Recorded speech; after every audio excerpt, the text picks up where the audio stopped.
And I'm also going to share, I'm going to actually put up the first slide as people come in.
Good evening, everyone. Welcome.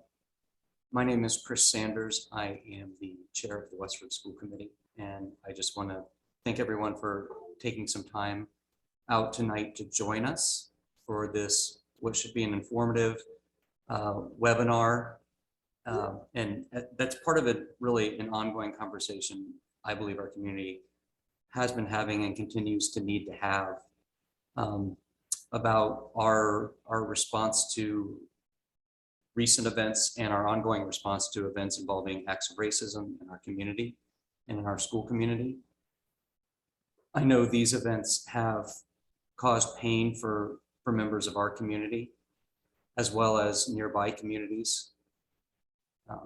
The Westford Public School Administration has been working and responding to these incidents, but I know as a school committee member, we've heard a lot of interest about hearing more about what this response looks like and how will our community continue to respond and hopefully work towards better understanding so that we don't see this sort of events happen in the future. And so tonight will be a chance for us to provide information to you all, hopefully answer some questions that we've been hearing about how these incidents are being responded to, and then a chance to also talk a little bit about how people who want to share, want to be part of this conversation can do to be part of the ongoing conversation. So we'll talk a little bit more about ongoing and future community conversations that will be coming up in the coming weeks. And so with that, I will kick it off by handing off to our Superintendent of Schools, Dr. Chris Chew. Thank you, everybody. So actually, if why don't we do this? Why don't we give a quick overview of what there you go. What we're going to cover tonight as well. So I'll pull that up. And so we're going to, like I said, we're going to hear about recent incidents involving racism around Westford Public Schools. We're going to introduce the basic concepts of restorative justice and restorative practices. And these are both in response to harm and incidents, but also as a way to build community and understanding. We're going to understand why healing from racial oppression is important for all members of our community. And we'll hear about how to participate in upcoming community building restorative circles and the benefit of using those for racial healing. Thanks. And with that, I'll hand off to Dr. Chew. Thank you. So tonight, we're also going to introduce you to a number of different people who have been working closely with us. And the first person that I want to make sure that everybody meets, many of you know already, is Dr. Michele Shannon-Mingo. Michele actually has been working closely with us, has been working with our students for over the past year. It's been over a year, Michele, I believe, because she started helping us when we were having a lot of discussions about the mascot at Westford Academy. And she helped to facilitate a lot of the different discussion groups that took place and helped provide us with additional perspective and insight. And when the events took place at the basketball game on January 28th, we're going to talk a little bit more about some of the timelines in just a few minutes. When Michele heard about that, she actually quickly reached out to the Westford Academy administration and offered her support again, which has been incredibly helpful to us. And for that, I'm personally grateful, and I know our community is very grateful. And so with that, I actually want to kind of turn it over to you, Michele, for a second, and then the two of us can talk some more. Thank you so much, Dr. Chew. So before we start, I really would like to take a moment to just a moment of silence, really, to acknowledge the land. And so, especially when we are using restorative justice practices, it's really important for us to acknowledge where these practices come from. And these practices are really a manifestation of the indigenous people of the land of North America. And many of the traditions around using circles and talking pieces come directly from the first people of this land.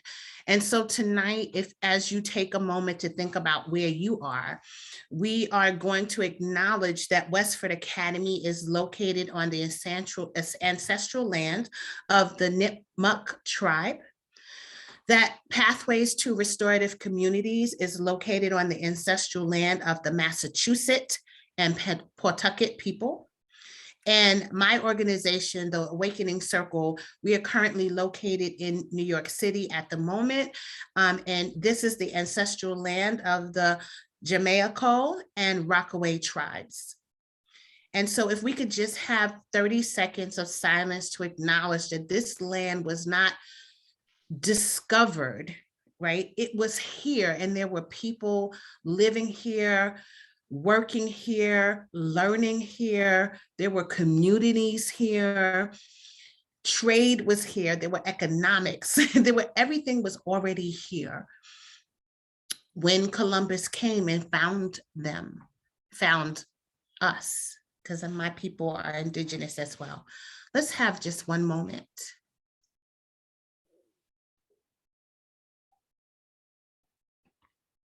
I thank you to the first people of this land.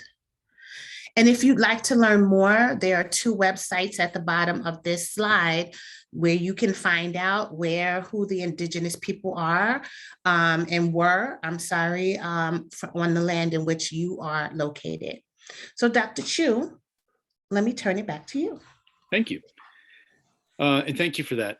So one of the things is Michele has actually helped to create this slide for us too, in helping to just show some of the very specific benchmarks of things that have taken place since January 28th. So on January 28th, there was a very disturbing event that took place in one of our basketball games. So the basketball game between the Westford Academy girls basketball team and the Wayland girls basketball team, where there were students in the Westford stand section who targeted a Black player on the Wayland team, trying to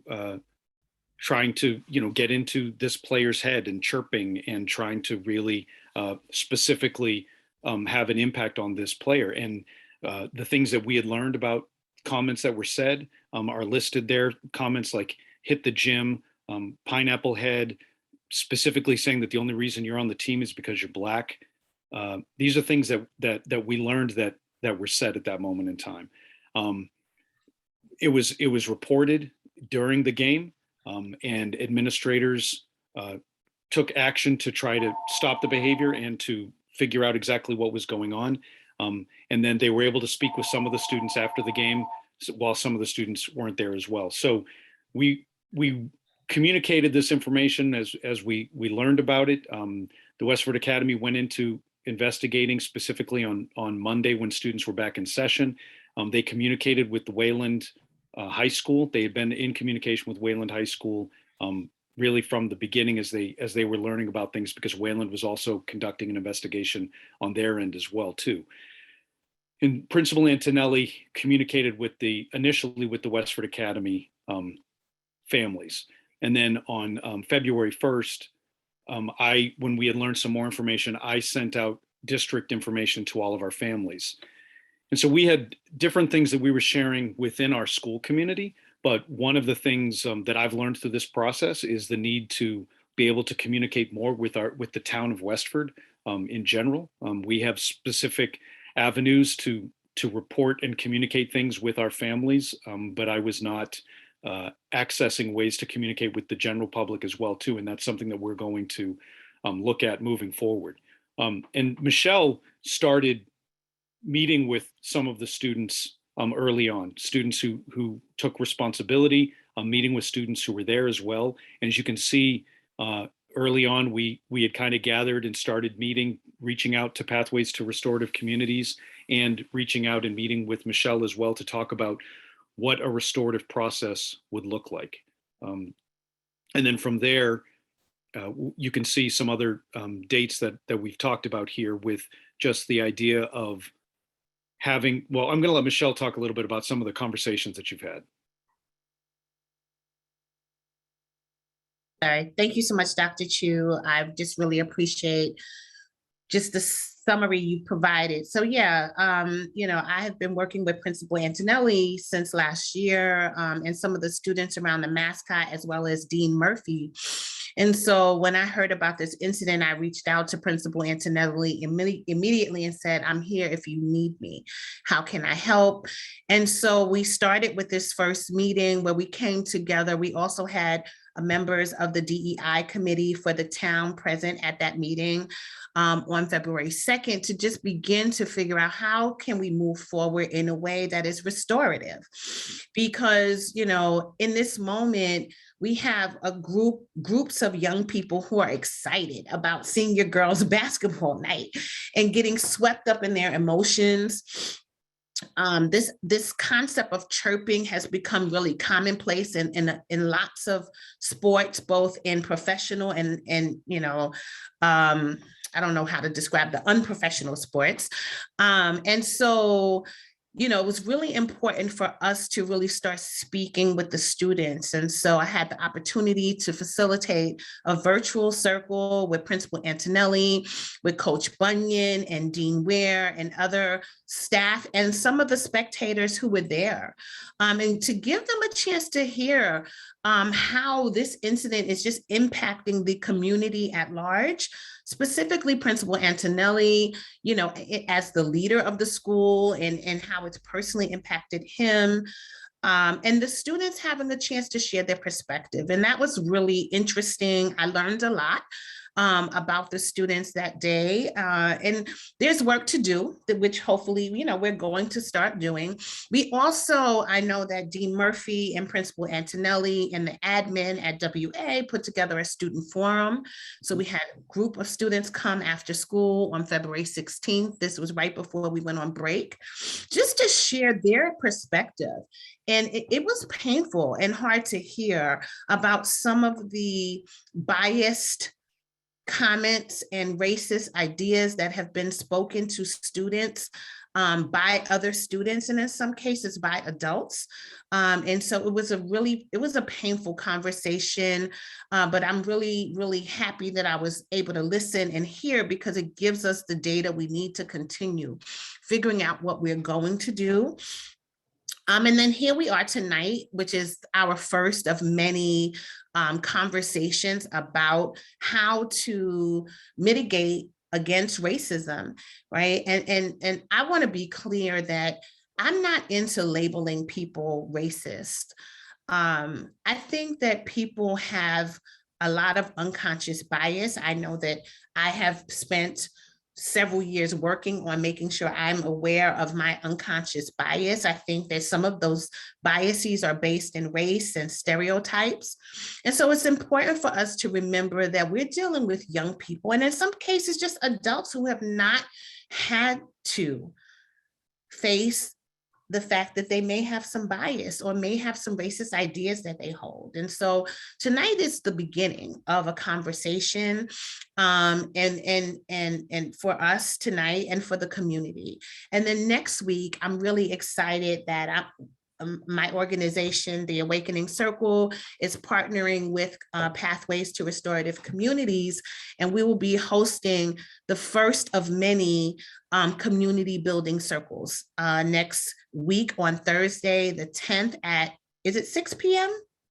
I believe we settled on 6 p.m.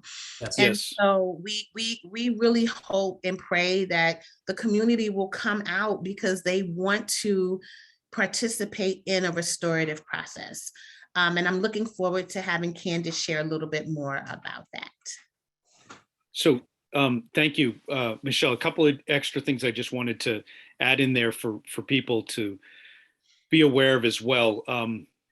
We have had continuing conversations with the community of Wayland as well. Wayland is having an event on March 29th that they reached out to us as well and invited us to participate in, that we've shared some of that information. And in addition to Principal Antonelli and the principal at Wayland High School speaking to each other regularly throughout this process, and I know, Michele, you had an opportunity to speak with the principal at Wayland High School as well too. The Middlesex County District Attorney, Marion Ryan, had reached out to both me and Superintendent Easy from Wayland to talk with us together too about just the idea that while this specific event took place between these two teams, or spectators specifically at an event between these two teams, that this is not limited to Wayland and Westford, this type of activity, this type of behavior. And so we really want to kind of talk about opening up that conversation, opening up the conversations between the two communities, but then also figuring out if there are ways that we can even expand that conversation to really get other schools, other towns to be talking about even the sportsmanship aspect of the game as well. And I think that's a whole other aspect of the conversations that are taking place as we move forward. So we have the very specific student focused restorative work that we're talking about. We have the connections between the two teams, and we have the connections between the two communities. And so with that, we still are anticipating a great deal of additional conversations from that forum that took place at Westford Academy. Principal Antonelli and I even had an opportunity to meet with students this week who had reached out to us to say, could we have another conversation, and specifically asking us, can we have more of these forums? Can we have more of these conversations, and make it more commonplace than a special event? And those are things that we're talking about as well. And another really important thing that I do want to acknowledge and talk about tonight, because while much of this work tonight is about moving forward from a specific catalyst and from a moment that took place on January 28th, we do realize, and even what Michele is talking about, is that we just know that there's bias and discrimination that just exists. And when the students were talking about different things that they've experienced, we even had a situation that took place over the break where a staff member posted a comment on Facebook that was a racist comment on Facebook, and we needed to respond to these things immediately. And so, the individual is on administrative leave, and we're continuing to explore the outcome of that scenario. But the idea being is that we're seeing as a community the importance to really acknowledge and address these situations so that we can educate and make sure that people understand the harm, and I think the damage that can be done, so that we can move towards fewer of these incidences. And now, Michele, you had actually already introduced Candace, and I apologize, I had interrupted there. I just wanted to share that information. But yes, with that, actually, Chris, would you do the honors of introducing Candace for us? I sure will. Thank you both for getting us up to speed on what's been going on. And with that, we have name checked her. So let's bring Candace Julian in. Candace is with Pathways to Restorative Justice. Pathways is a local, or P2RC for short, is a local organization that partners with local communities, with local school districts, and provides training and coaching in consulting on restorative practices. So thanks for joining us, Candace, and Candace is going to introduce us to some of the basics of restorative justice. Thanks, Chris. So I'm excited to be here to talk with folks a little bit about what restorative justice is, and the way that we at Pathways to Restorative Communities like to introduce this to folks is with a little exercise. So what I'm going to want folks to do is think about a time when you were harmed. One of the things that's true about every single person on this webinar and every single person on the planet actually is that we all have been harmed at one point or another. They can be big harms, they can be little harms. But the truth is that when we bump up against one another as human beings, we inadvertently often harm one another. So what I want you to do is go into your memory bank and think about a time when you were harmed. Now, there are lots of harms that everybody has to choose from. So don't choose one that's unresolved. Don't choose one that's really big. We don't want anybody to re-traumatize themselves here. So think about a harm. You're not going to have to share anything. This is actually going to be a little bit of a sharing that we're going to do, because what I want you to do in the Q&A section is think about feelings, how you felt when you were harmed, and just list in the Q&A, which first, oh, there we go. How did you feel when you were harmed? How did you feel when you think about the exact instance? It's really important for people to think about a particular instance. And how did you feel in that instance when you were harmed? Confused, othered, shamed, disrespected, sad, heartbroken, small, defenseless, slap in the face, disappointed, isolated, upset, scared, alone, very small. You look at this list, these are powerful, powerful emotions. Disappointed, I cried, felt belittled. So as you look at this list, excluded, invisible, hurt. One of the things that's interesting to me about this is when you think about your instance that you have in your head, does this list of what other people felt resonate for you? Is it true for you? These feelings of confused, othered, shamed, disrespected, sad, heartbroken, defenseless, small, disappointed. These are really powerful feelings. And interestingly enough, people feel them no matter what the incident is. One of the big questions here is, how did you move from that powerful feeling? Because you can't stay in that powerful feeling forever, right? What did you need in order to move from this feeling to feeling okay again? So what did you need? Again, if you guys can put it in the Q&A, that would be great.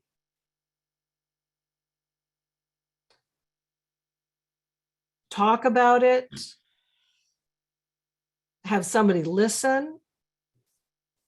Talk about it with somebody I trust. Some support and an ally, validation, support from a family member, feel valued, some time, some understanding, feel respected, trust, some sense of accountability on the part of the person who hurt them, self-confidence, space.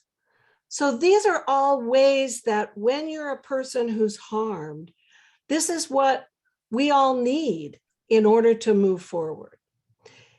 In the same way that every single one of us has been harmed at some point in time, every single one of us has done harm. Again, it's just part of bumping up against one another. Sometimes the harm is intentional. Most of the time, the harm is unintentional.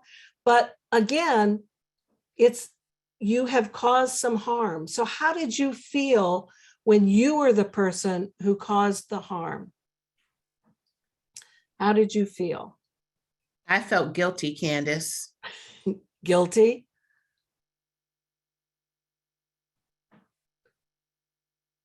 Awful? Overwhelming guilt? Ashamed? Horrified? Sad?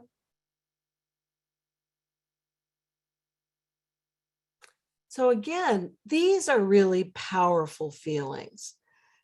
And as you think about your instance, your time when you were the person who did the harm, does this resonate with you as something that how you felt? And again, no matter what the instance is, these are often the feelings that people feel. So what did you need in order to move forward? What did you need in order to move forward from these strong feelings?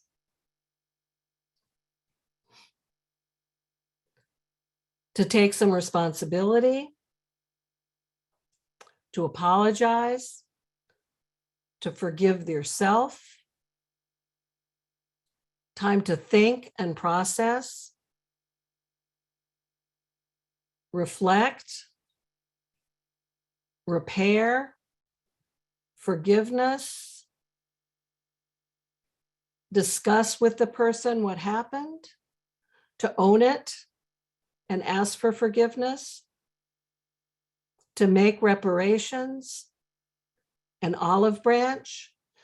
So here's one of the reasons that we really like to use this exercise as a way to introduce restorative justice, because in our hearts, and when we think about ourselves, if we were the person who harmed, or if we were a person who caused the harm, in our souls, you'll notice that there's one thing really missing on this list of what you need.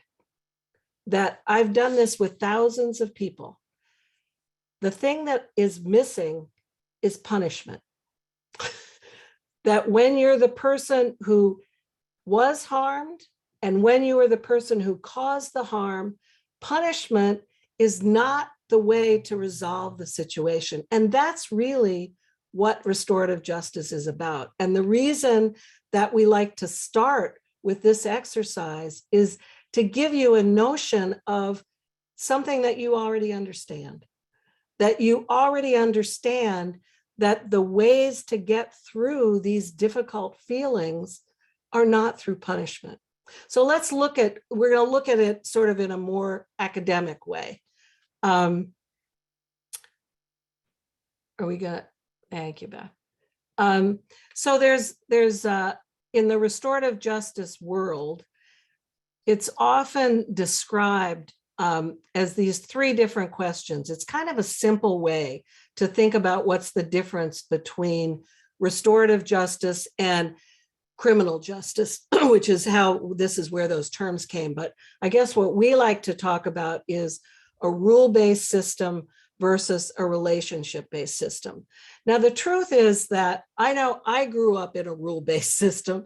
Most people grew up in a rule-based system. The criminal justice system is a rule-based system. Schools are typically rule-based systems. And these are the questions that we ask when there's been a harm.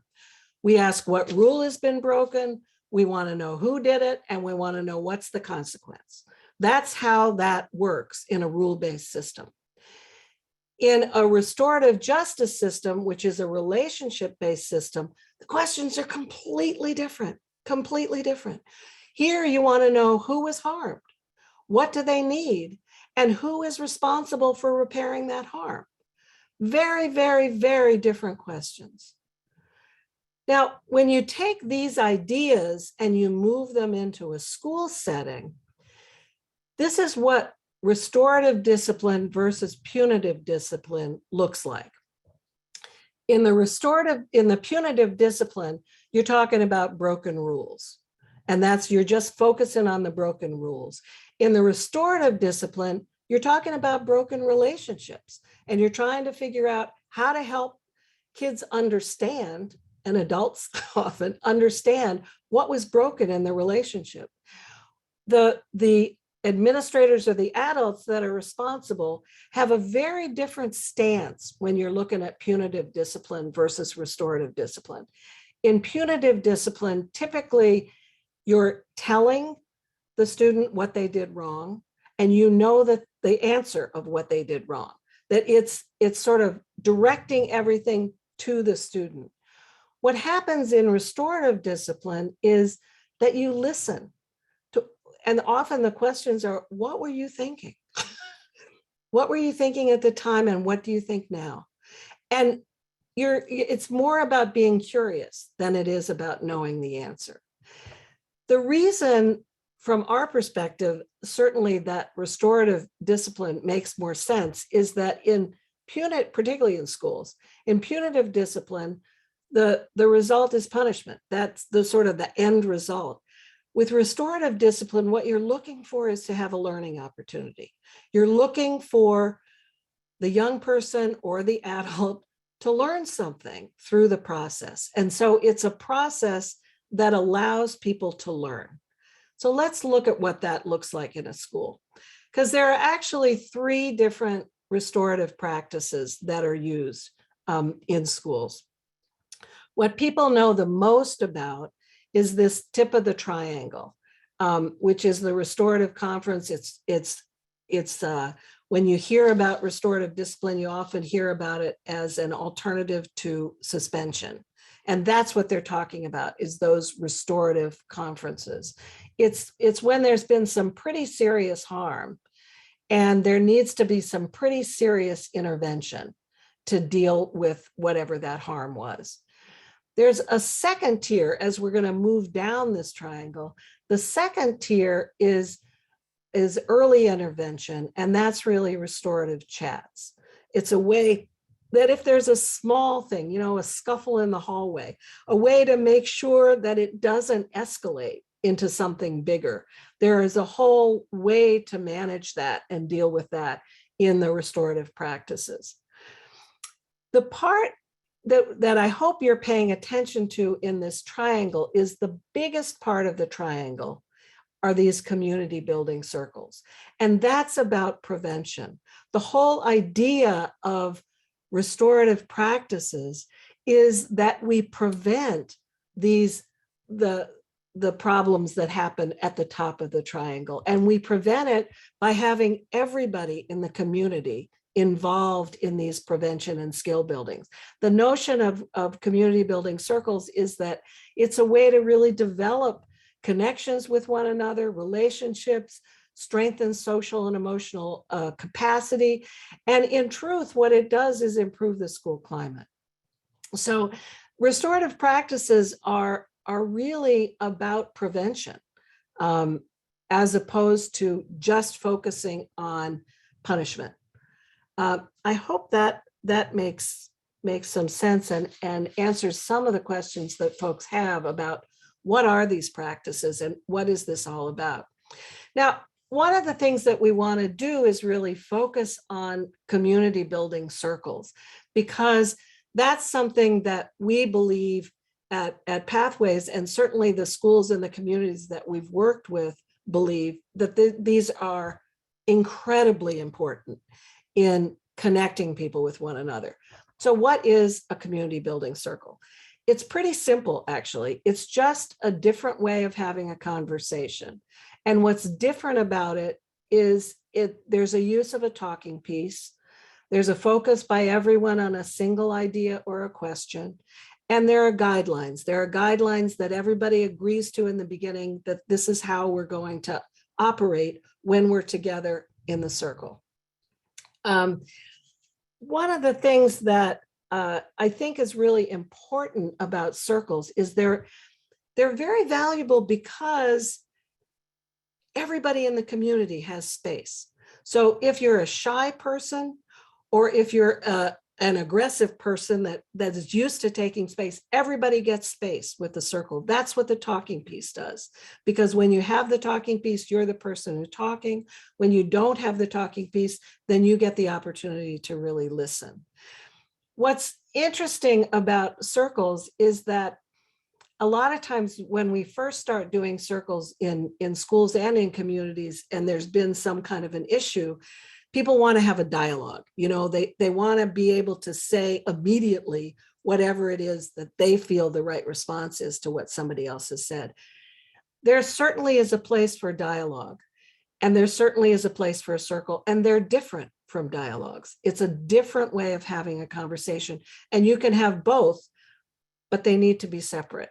So what we're hoping is that folks are going to be interested in coming together in Westford to have some community building circles, to see what this feels like, and to experience a way to talk with your neighbors in a different way. So there are lots of benefits to circles. They certainly create a safe space for everybody to engage in, and that's a piece of what the guidelines do. It's a way that people develop connections. It's one of the things that I really enjoy about circles is that people start feeling like they belong, that in a very short period of time, people connect with one another and there's a sense of belonging. It certainly builds your understanding and trust and is a place to have these difficult conversations. And hopefully restores sort of a positive, healthy, safe culture. And it's a really a valuable tool in having racial conversations. And that's why I want to turn it back to Michele to talk a little bit about that. Thank you so much, Candace.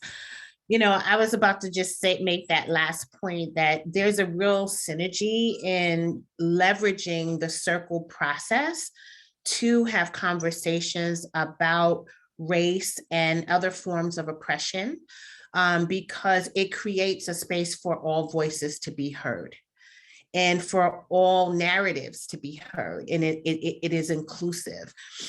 I want to take just a few minutes just to sort of ground us in some of why we're here that I think often we don't really talk about in the world very much. So I'm going to just share my screen briefly and just ground us in specifically the history of race, equity, and education. This is a timeline. It was created in a Padlet platform. It was created by the organization, the other organization I work with, the Leadership Academy. So I just want to give credit where credit is due. And we use this when we work with schools to help them understand that our system of schooling is anchored and deeply connected to racism. And so I'm going to just, there's lots here. I'm not going to talk about everything on this timeline. If you would like to spend more time with me hearing a little bit about the timeline, we can absolutely arrange that. But for tonight, I'm just going to sort of touch on a couple of key things. So I wanted to start, and some of you know from my interview process last year that I used to be the chief of schools for Boston Public Schools. And the very first public school in the United States of America was founded in 1821, and that school is the English High School. That school still sits in Boston, and I actually have spent lots of time there when I was the chief of schools there. At the time when Massachusetts, passed the law for public education, it was open to all white pupils, and it was free. And so I want to first just ground us in the fact that education in this country was created for some people in this country. It wasn't ever created for all people in this country. If you look just next to that at 1830, right? And so we're talking 1821, the first school ever, created for public. And I'll be honest, that was really just for the sons of elite white men who were running the country, not even for their daughters. But that's another story, other forms of oppression. But if you look at the 1830s little slide, it says most Southern states had laws forbidding the teaching of enslaved people to read. And so two things are happening. Number one, we've created a public system of schooling for white students to learn how to read and write and do arithmetic. And we have these states that have said it is illegal for Black people who were enslaved to learn to read. So access to information, reading, the Bible, literature, mathematics, the news, to vote, right? All of that being made available for some, and laws hindering access, making it illegal for Black people, enslaved people in this country. Those two ideas are the foundation of public education in America. And I'm going to make some people dizzy right now, but I'm just going to scroll slowly. If we move forward, we look at 1908, the development of the Binet-Simon test, which was the assessment that was created to measure people's intelligence and to sort people into categories of who is gifted and who is not. Again, although it seems like this is not really a racial issue, but this idea, this intelligence testing was a tool that was used to justify saying that Black people were inferior, right? So this is another way that science and social science is also influencing who has access to what. But I'm going to pause here on the Homeowners Loan Corporation, where we have a business entity that is now sort of deciding which communities are safe, which communities should have access to which people. Again, using home ownership and economics as a way to divide people into these categories. I could continue, but I'm just going to scroll here just a little bit, right? Little Rock. We'll see, oh wait, did I pass Brown v. Board? Yeah, we tried to actually desegregate schools. That did not go well. If you look at the literature right now, schools are just as segregated, if not more segregated today than they were in 1954. We tried to get civil rights going. We've tried to have voting in 1965. In several places right now in the United States of America, there's legislation being moved to suppress voting rights of people and stop people from being able to participate in this great democracy called America. Now listen, I might break into song because yesterday I took my husband and my mother-in-law to see Hamilton. And so, I literally, as I think about, I'm just like my country, I'm young, scrappy, and hungry, right? This is a country that was young, scrappy, and hungry, yet we wanted liberty and freedom, but just for some. So here in 1965, the Elementary and Secondary Education Act, this is really where the federal government really steps in and starts to say, we are going to lay the framework around education and educational equity in theory.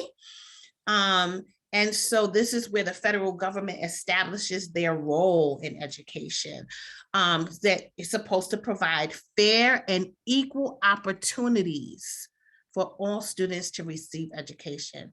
We still don't have fair and equal opportunities. Oh, Lord.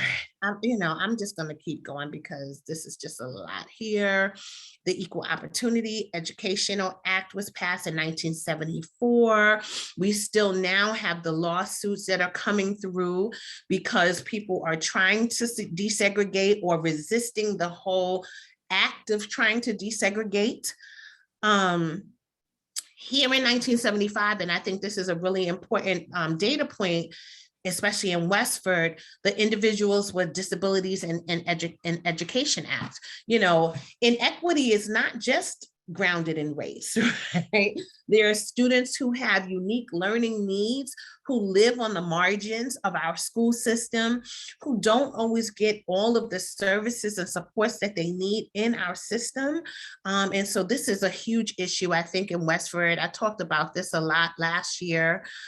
I always stop here at the nation at risk because for me, I graduated from high school in 1985. This report came out the year before, and this was a report that was saying that if we don't do something about public education and actually try to create educational equity, our nation is at risk.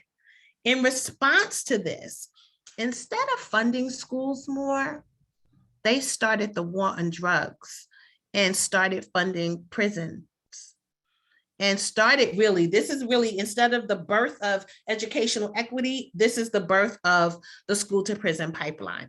But I'm gonna just not go too far down that rabbit hole. Let's just move into the present day. Let's think about students who are learning English as a second language. And earlier in the deck, there was in the presentation, there was a little clip around bilingual education. And so there was, because we had to fight so that people could actually learn English and learn in their own language, because in this country, we became English only America.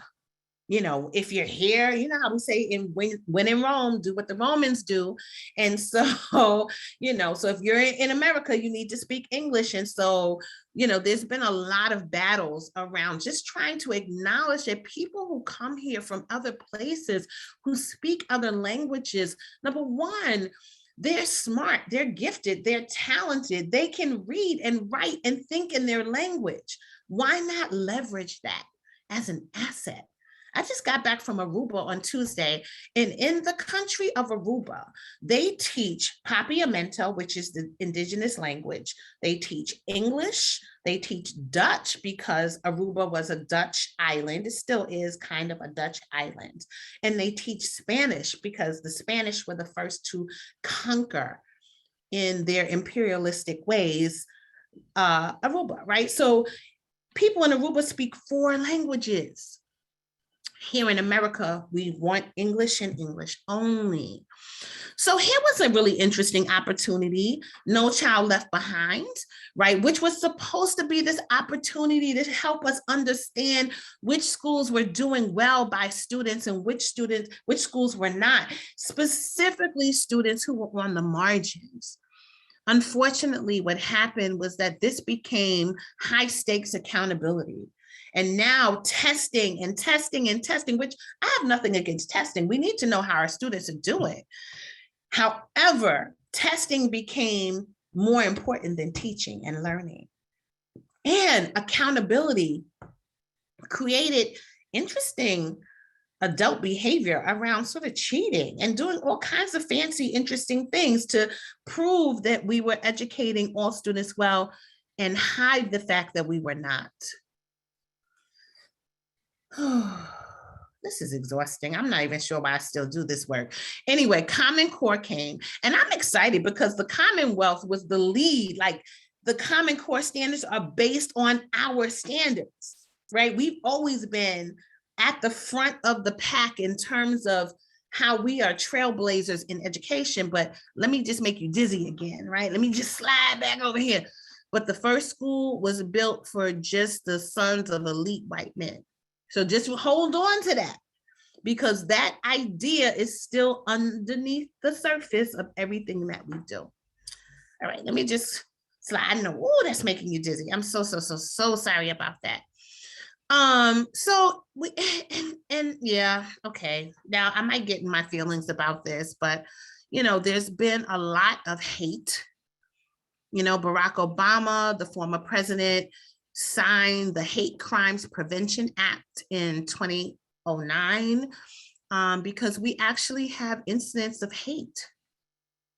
And not just hate speech, but actual hate violence. And so in an attempt to help to minimize that, but I don't know, it's not necessarily working so well, I think. And then of course, moving more to the present, we just see, you know, 2015, 2016, the ProPublica website. I use this website a lot when I'm facilitating with principals who are hoping to become culturally responsive leaders, to help them to sort of see the racial disparities in educational opportunities and in school discipline. You know, in most places, we might have 20% or less of, you know, Black people in the community, but they make up 50% of the disciplinary action that happens in schools, often due to unconscious bias, often due to having these norms of white dominant culture in our minds. And so when you have a young person who doesn't look like you and they are active and up and moving and talking and, you know, not raising their hand or sitting with their hands folded quietly, then next thing you know, they're in the office because they're not conforming to what we say schooling behavior is supposed to be. Oh, and then fast forward to where we are now with this virus that won't seem to go away. There's some new variant coming on the scene, a subvariant of Omicron. I'm nervous about that. I'm trying to make an appointment to get a booster. But anyway, in this place, we also have this twin pandemic of the anti-Blackness, where just Black people are being killed by the police, and in some cases for no reason. You know, and we have a response to that, right? We had Black Lives Matter movement and protests happening. And in response to that, we had Blue Lives Matter. I see a lot of those signs around town in different places. And somehow those two things end up being, you know, one or the other versus just simply acknowledging, like, my son who goes to WA, his life actually matters. It matters to me, his mother. It matters to his father. It matters to his sister, his brother, his grandmother, and his cousins. And I would hope that he doesn't get shot. No, y'all don't understand how I pray that no one sees that boy with his hood on his head and decides that he's the person who did something. That is a prayer I pray every single day. God, protect my baby. Protect him from himself, because he does little funny things. But really protect him from whiteness, because he could just be an innocent person. He loves to walk around town, and his gray hoodie might look like the gray hoodie that somebody who robbed the store, and he could get shot. Oh God. Okay. All right. I'm almost finished, you all, because I'm exhausted just even going through this timeline. I don't know how you all do it. But I'll just close here on this idea of like the insurrection. I just want to just sit there for a second, where people showed up and tried to steal democracy from itself. And we're still trying to understand, right? We're still trying to figure out why, who, what, when, and how was this allowed to happen? This moment for me was the confirmation that, like, because sometimes I say to myself, Michele, are you just really overly sensitive? Are you really just, do you see everything as bias? Do you see everything as a microaggression? This moment helped me to realize, nope, there is racism. there's bigotry, there's hatred, there's anti-Blackness, anti-anything that's not white, and anti, like, actually love. And so for me, you know, as I come to this space, I stand in partnership and in collaboration with Dr. Chew. I support you 100% in what you're doing, having to lead through this. Chris Sanders, I stand in support of you. Jim Antonelli, who is not here on this platform, but who is here, I stand with you all because Westford is our community. And we have an opportunity right now to choose love and unity over hate and division. Now, I want to be clear that the young people who were chirping in the stands, they were not operating from a place of hate. They were operating from a place of adolescence. They are teenagers who are developing, moving from adolescence into adulthood, and they exercise poor judgment. They exercise poor sportsmanship. They were not exercising hate. I've spoken to them, and I know that there was not hate in their hearts. And so for me, as painful as this experience is, and because the young lady who was targeted, she's a beautiful Black woman, and she did not deserve that treatment from anyone, ever. She showed up to play, to experience senior girls' night in our house. And our children, some of our children, made her feel other, made her feel like she was less than. Looked at her pom-pom because she had her hair up, right? And, you know, all of the girls, a lot of them had their hair up in one ponytail. What the difference was is that hers is kinky and curly like mine, not long and straight like the others. And she was called the pineapple head. And so she didn't deserve that. No one does.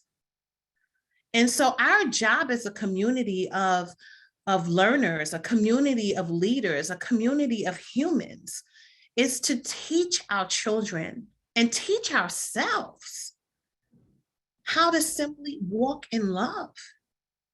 We are different. I am different from Dr. Chew.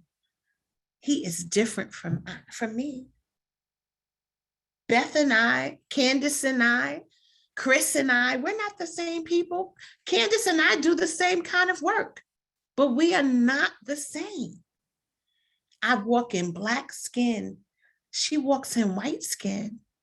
Our experiences in the world are different. But we don't have to hurt each other in the process. And I hope you will join us next week in our first community circle, community building circle, where Candace and Beth and JJ and a couple other people will come together to facilitate a conversation around healing from the racial harm that has been caused and that is present in our community. I hope you'll join us. Chris.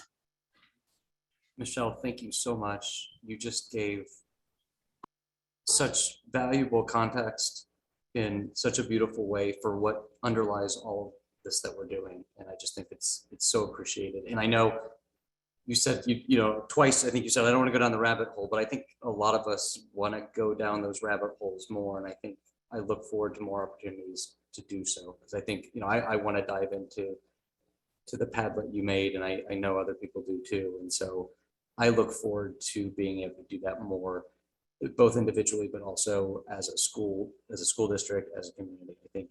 And I have a feeling that there are a lot of people out there right now watching who do as well. And so I think it's an exciting opportunity. You mentioned our first community circle where people will get to have some of these conversations in a honest and safe and open way. And so I do want to invite people to that. And so I'm going to put up the information for that right now. Just share that. And so there it is. It is next Thursday at 6. There's a link there. We will get this information out through other channels, just like we did for this event. Right now, we have a cap on the number of people because we want these circles to be small. We want to make sure people have time to share. But what we will do is we will be planning more. So this is the first of these community circles. And so if you're able to come to these, great. If not, look for more, and we'll try to offer them, at different times so they are accessible for people. And it's not just these circles. Just to know, we talked about our outreach to the Wayland community. And so we will be looking for more opportunities there to engage them in similar conversations. Dr. Chew mentioned they have a community town hall on March 29th, I believe. And they have invited the Westford community to that. There's some in person, but it's small in person, mostly virtual. And so we'll try to get the information out about that. And so if nothing else, I'm heartened by that, the engagement that we're having with them.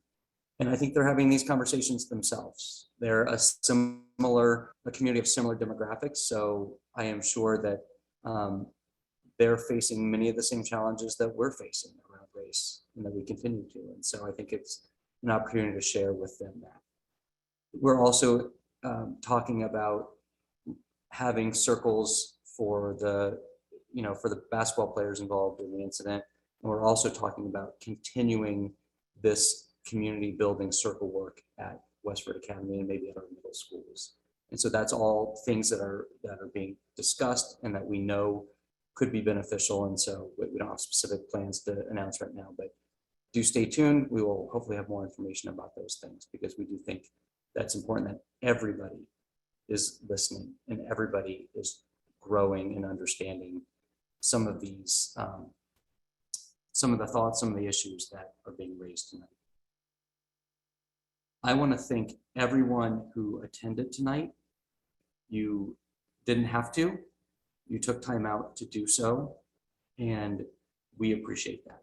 I want to also let me know, I know there are people who couldn't attend. This is being recorded, and we will be distributing this and publicizing this in all the various channels that we can. And so keep an eye out for that. Tell your friends about it if they want to see this.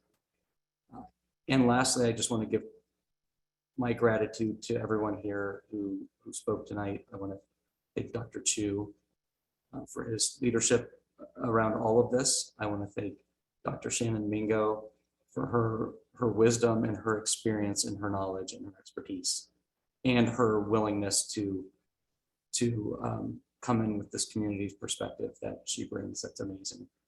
And I want to thank JJ, Beth, and Candace from Pathways to Restorative Communities for helping guide us through all of this, which is new for much of the community, and their expertise and their patience and steadiness with us as we kind of find our way through it. Any other comments from my co-panelists here? Okay. Well, thanks again to everybody. Like I said at the beginning, this is a conversation that is just going to have to keep being ongoing, and that's just the way it's going to be. And thanks to everybody, and good night.